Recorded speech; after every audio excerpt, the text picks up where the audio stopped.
Nurture and support. Nurture and support. This is a podcast theme song. And it's really short. Nurture and support begins in 3, 2, 1. Hey everybody, welcome back to Nurture and Support, sharing all the awesome, trademark Mel. I'm Kelly Toole at KELLYTHUL on Twitter, and with me, as always, advancing the Amazon Prime Directive, is Mel. Hey everybody, it's Mel at Karmic9 on Twitter, and it's another week of Nurture and Support, where we share all the awesome since 2013 with all of you. And I think, trying to think timing-wise, this will actually come out in August. August. Yes. Yeah. So thank you, listeners, for making July what appears to be, given our crack analytics staff studying, July was our highest traffic month ever. So I saw that. I'm highly impressed with all of you out there. Thank you. So thanks very much, and let's keep it up. We've had 3 months in a row with pretty good traffic, and each month gets just a little bit better, and that's because of you. So thank you very much for that. Yeah. And I am locked down on the knitters, man.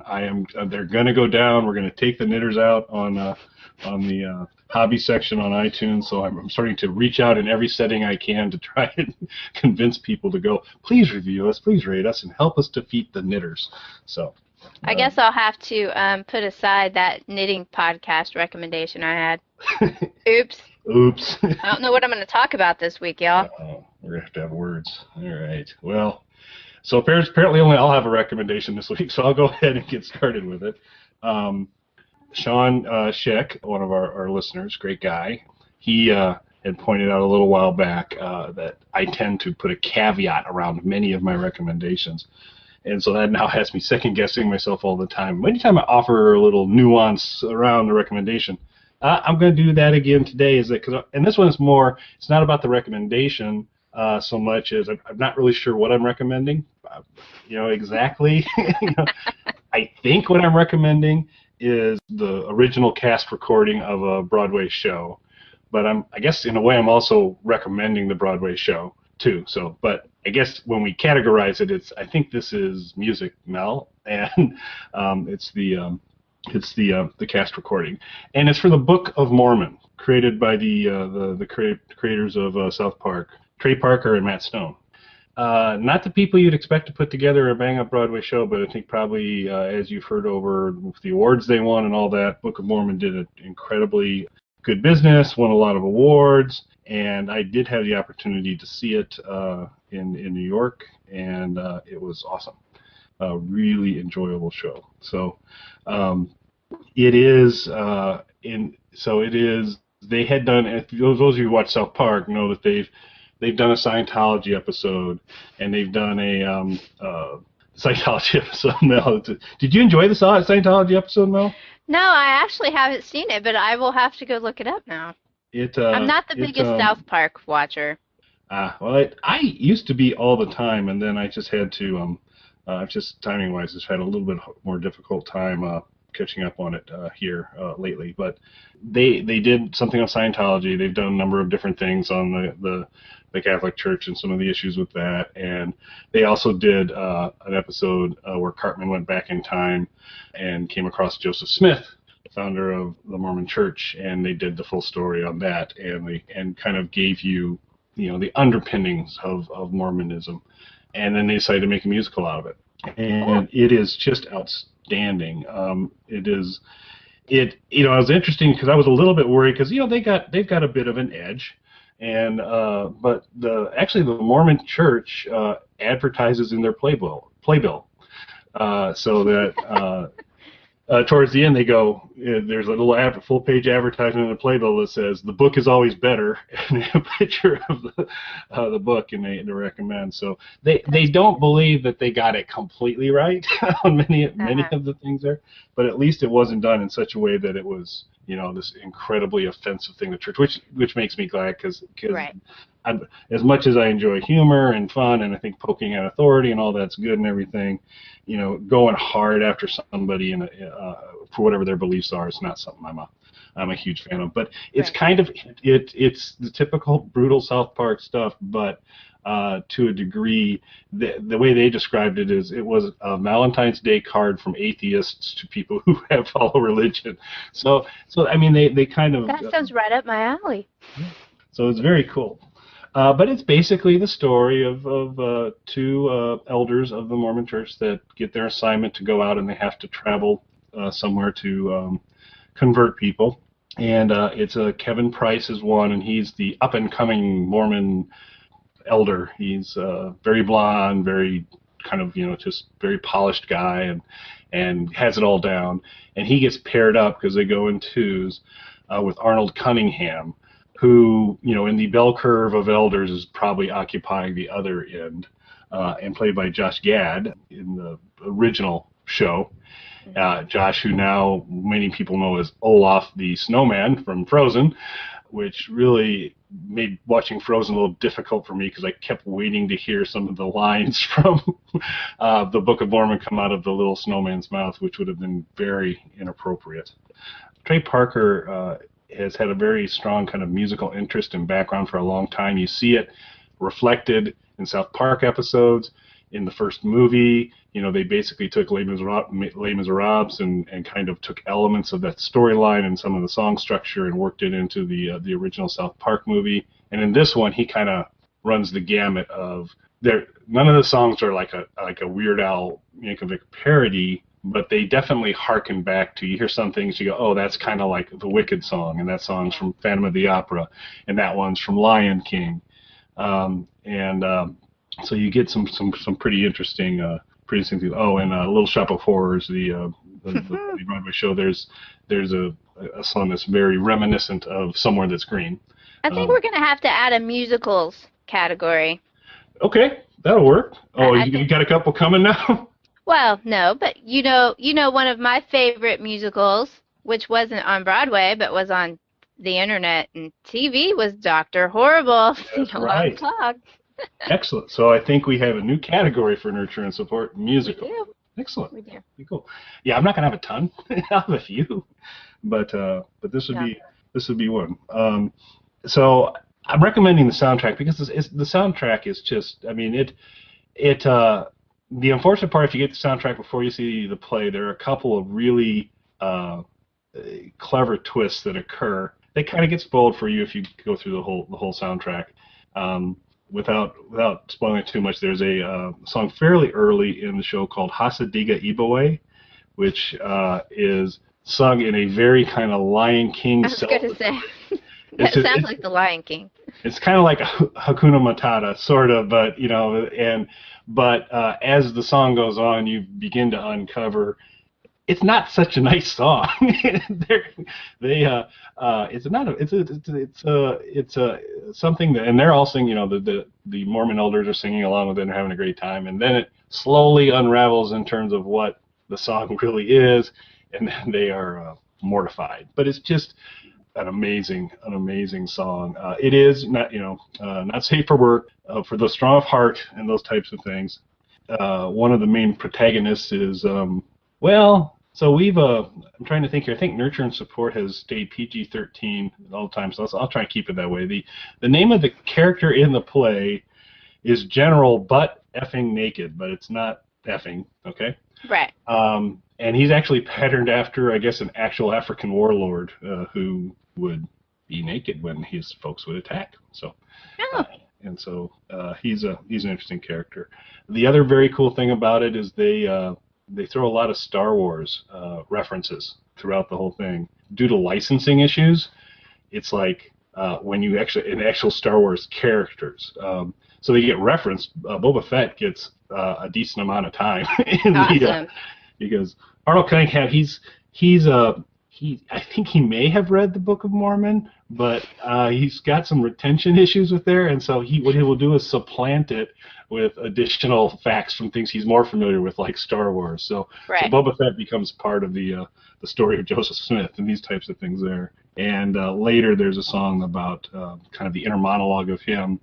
You're lying, and is this really the right thing to do? And it's kind of like everybody from his past, kind of chiding him for lying, and that background includes his father, several hobbits, a Darth Vader version, a stormtrooper version, but they you can tell that's what they're supposed to be, but they've done enough to kind of not run afoul of the copyright.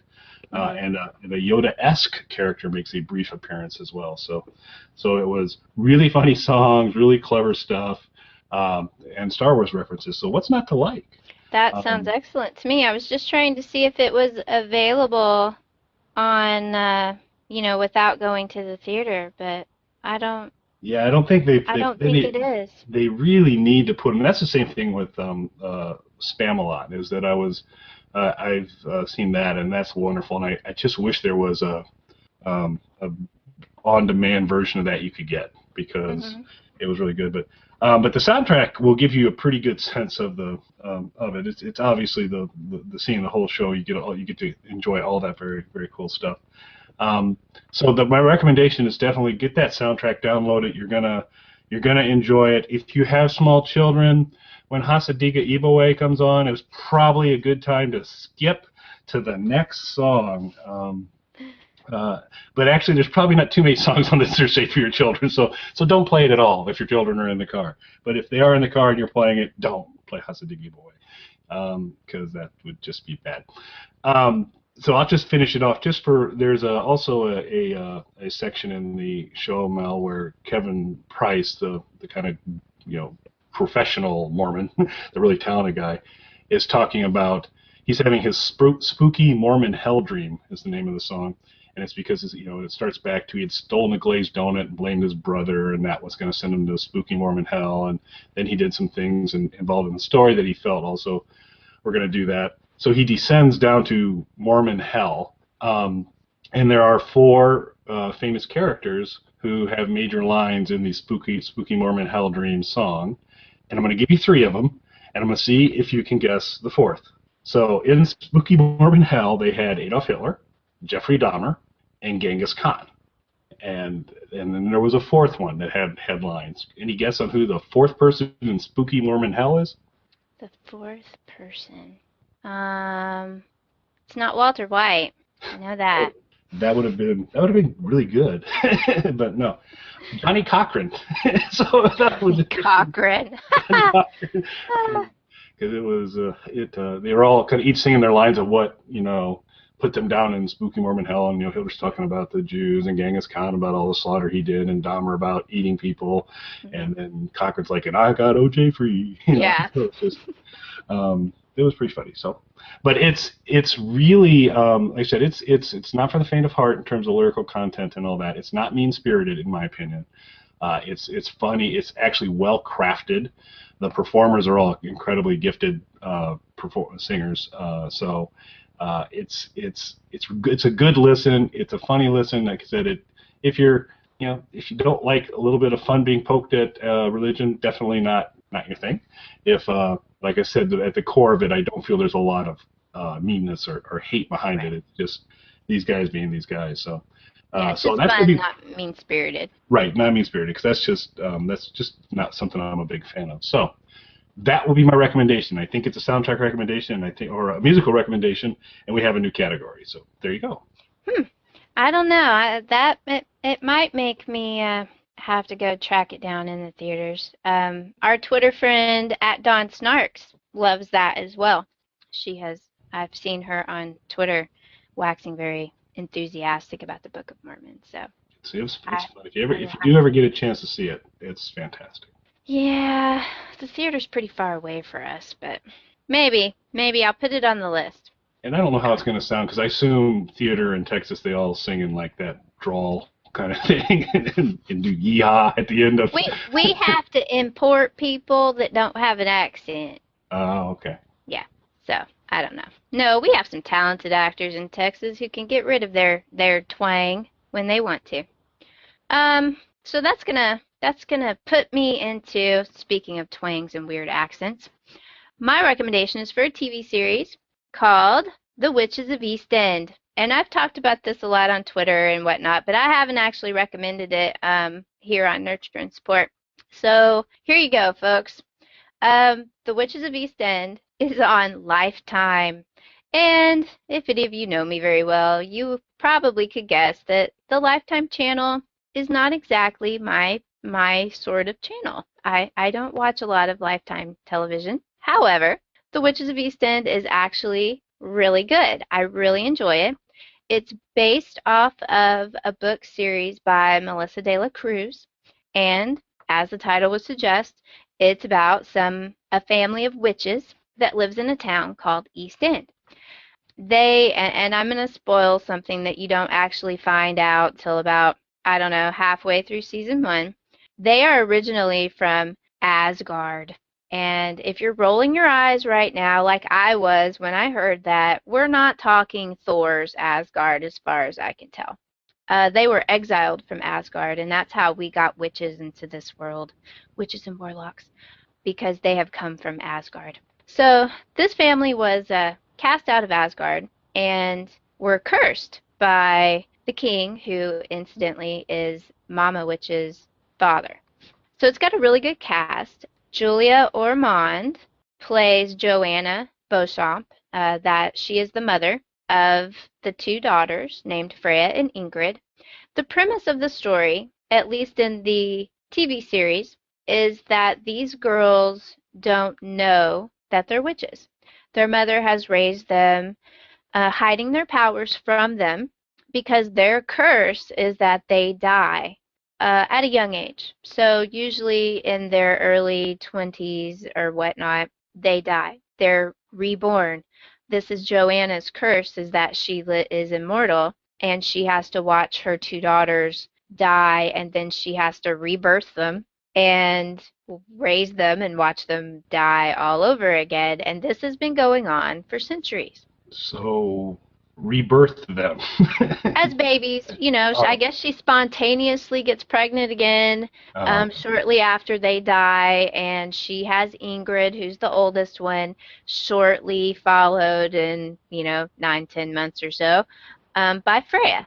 So trying to break this cycle and give her daughters a normal life, this time around she has raised them with no knowledge of magic or what they are at all, trying to give them a normal existence. Ingrid, the oldest daughter, is a librarian. I like her, of course, because she's she's not the adventure-seeking type. She's works in the library. She's a librarian. She never finished her doctoral thesis, because she's been working in the library and whatnot. She's a very gentle soul. She loves everybody, and she likes books. So she's very bookish, she's very smart, whereas her sister Freya is a bartender. And incidentally, I haven't mentioned yet that everybody in this show is very, very pretty. Freya likes to wear bosom enhancing clothes quite a bit. She's very beautiful. She's played by, let me see if I can get her name right, Jenna Dwayne Tatum. Ingrid is played by Rachel Boston, and I really enjoy her in this show. And if you're not familiar with who Julia Ormond is, you will recognize her when you see her. She's been in hordes of things. But to get back to my accent issue, everybody in the show, the daughters, Joanna even has a sister named Wendy. So when you see me tweeting about Aunt Wendy or Aunt Wendy the cat, that is Aunt Wendy, Joanna's sister, who makes a reappearance because she has had a dream, and she's way into tarot cards, that the girls and Joanna are in danger. So she comes back after a falling out with her sister to try to protect them. And she's a shapeshifter. She turns into a little black cat with 9 lives, incidentally. So Julia Ormond has an accent, and in this show, she is the only one with an accent. Not everybody else sounds completely American. So that's one of those little things you just have to accept. It doesn't bother me at all. But her sister does not have any accent whatsoever, while Joanna does. So they were cursed by their father for basically striking up a rebellion against him, because you presume he is somewhat evil. We don't know a whole lot about all the circumstances there. Season 1 of the show is all about a personal threat to the girls, and particularly Joanna. Somebody is trying to set her up as a murderess, and they've killed some people and made it seem like her.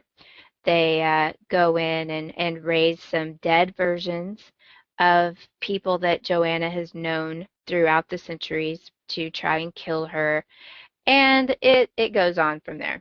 There's of course some rich, attractive men in the show. Freya is engaged to a doctor, and he lives in a house which they have some history with. Some other witches lived in that house and apparently are the ones that give all the witches bad names, having orgies and things like that. So Joanna is not happy with anyone associated with that house, but this family apparently knows nothing about its history, and so they're all happy that Freya's getting married. But there always has to be a love triangle in these shows. Dash, that's the rich doctor, has a dark-haired brother named Killian who arrives on the scene and basically tries to win Freya away from him. But while that is an integral part of season 1, it's not so much so that the show is unenjoyable if you don't like those kind of soap opera things. I really like this show in that it's entertaining, it's fun, and it has some really kind of dark moments in it without it getting just incredibly too soap opera like you would expect on Lifetime. I don't watch things on Lifetime generally. And this is a little more mature. Some people have compared it to Charmed.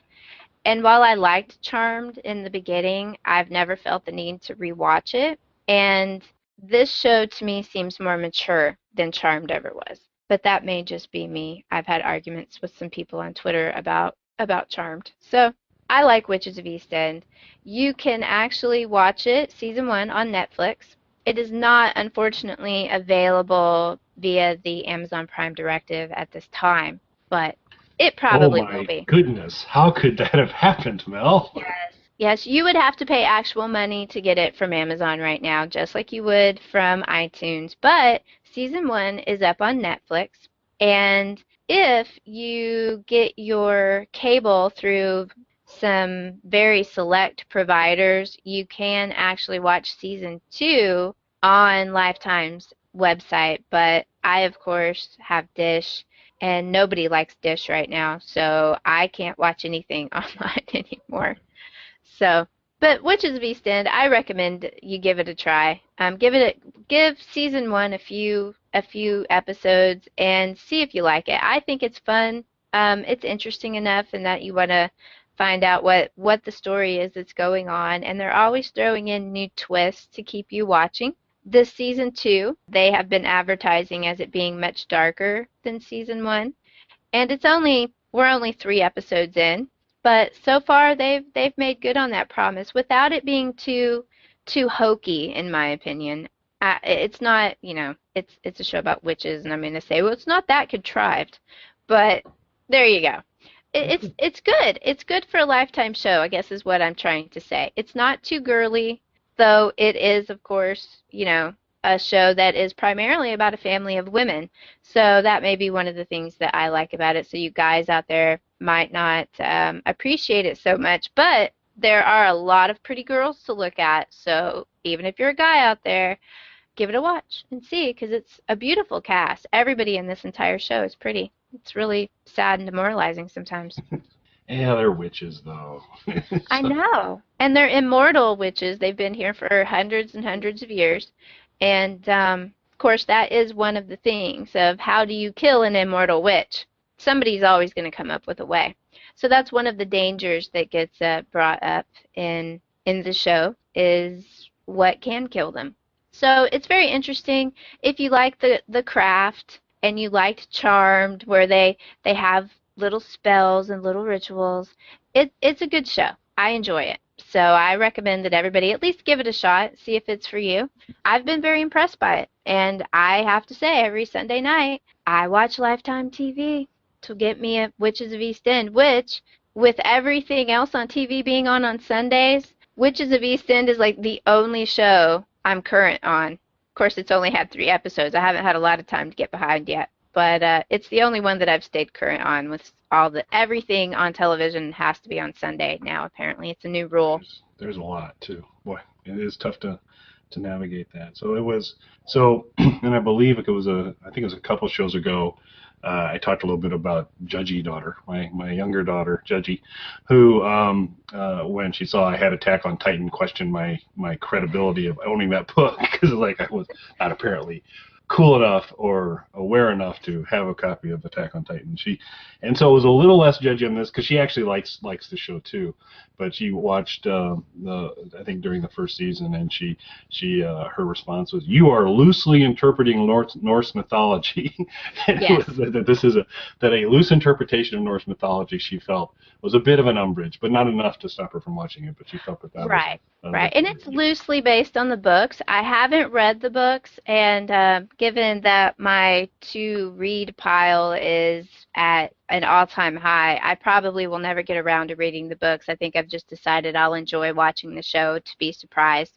They even say it's loosely based on the books. I guess they'll probably hit the big plot points, but I believe one of the things that I read that is different from the books is, like I said, the series starts with the girls not knowing that they're witches, and that isn't the way that it happened in the books. So, anyway, I really like the show. I think y'all should give it a shot, and Kelly's daughter agrees. She likes it too. So, Is he very particular? So so she's a yes. fan. So there you go. Cool.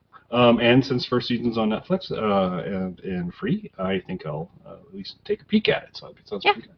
Very cool. We'll go ahead and move into social media recommendations. So I'm going to recommend, my recommendation is Rock Skimmer, RockSkimmer. It's David Davidson. He's a funny guy. One of his main thing he does on Twitter is hashtag games, and anyone following me on Twitter knows I'm a bit of a fan of hashtag games as well. I think I do okay at them. He is the hashtag is strong in David. He is very, very good, very funny, clever. The fact that he occasionally retweets or favorites some of mine probably helps me make this recommendation. That he throws a little support my way, I certainly do his, because he is a funny guy. So just following him just for when he locks in on one of these hashtag games is worth the price of admission right there. In addition, and I haven't fully kind of, I don't want to say ferreted this out because of what I'm about to say, but I haven't figured this out yet, because there's a stuffed chipmunk that he does little Vine videos with, not in a bad way, but just like it was like stuffed chipmunk in Gravity or stuffed chipmunk on a little remote control car, just a little quick. And I just kind of, as I was getting ready for the show, I'm looking back through his feed, I saw a couple of these videos, and that I was like, oh, I had missed those because I usually stumble across them on the hashtag game side of things. But looks like there's a rich and robust set of content from David, so I would recommend following Rock Skimmer. All right. Yeah, I will have to. I'll have to do that because I enjoy watching those hashtag games. I am not good at them. I'm not clever enough. So I do enjoy watching other people, and I like to retweet the ones I think are funny. But I miss most of them a lot of times because they happen during the day. At midnight seems to kind of they'll get whatever their hashtag is trending most of the time now, and Yeah, I've seen that. Yeah. I'm not cool enough for that, y'all, so I have to live vicariously through everybody else. My social media recommendation this week is one that, since they have, let me see, they have like a huge amount of followers. Only 1.42 million.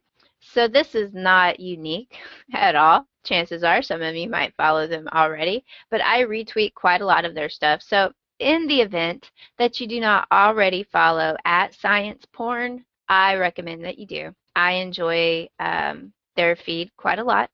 It's all about different kind of science stuff, and they don't restrict it to basically anything at all. Like, let's see, right now they have an article up about you can't blame science for alcohol, and the image is someone having passed out drunk, and their friends apparently covered them in duct tape. So they have fun things like that. A lot of nature pictures, which is the kind of stuff that I like. I like to see cool, weird animals from around the world that you don't think can possibly exist. So at Science Porn covers basically what they say. Everything you can possibly imagine about science, and cute little funny facts that you may not know, you may know, but you might not. And it's always good to pass around to the people who don't know science very well to share with them. So at Science Porn on Twitter, I think you'll enjoy them if you're not already one of their 1.42 million followers. Well, they have +1 because I've now followed them. So I've seen you retweet some of their stuff, but I hadn't Yes. done the follow yet. So that has been addressed. And slowly but surely, the @NertandSup handle on Twitter is doing what we recommend, which is following all these people. And soon that Twitter account will also have a list that we will tweet out to you, where it will include anybody we recommended. We'll have a Twitter list out there of all our recommendations if you like to use the lists to go through in your Twitter feed a little bit there. So we're making slow but steady progress on that. Yay. So with that, I think what we will have is the South by Southwest panel veteran, Matt Shivers, provide to you, and more on that later on a future show, folks, but we'll have him provide for you our contact information. So take it away, Matt. You can contact us on our website, nurtureandsupport.net, or email us at nertandsupp@gmail.com. That's NURTANDSUPP@gmail.com, or tweet us at nertandsupp on Twitter. Nurturing and supporting Chardonnay.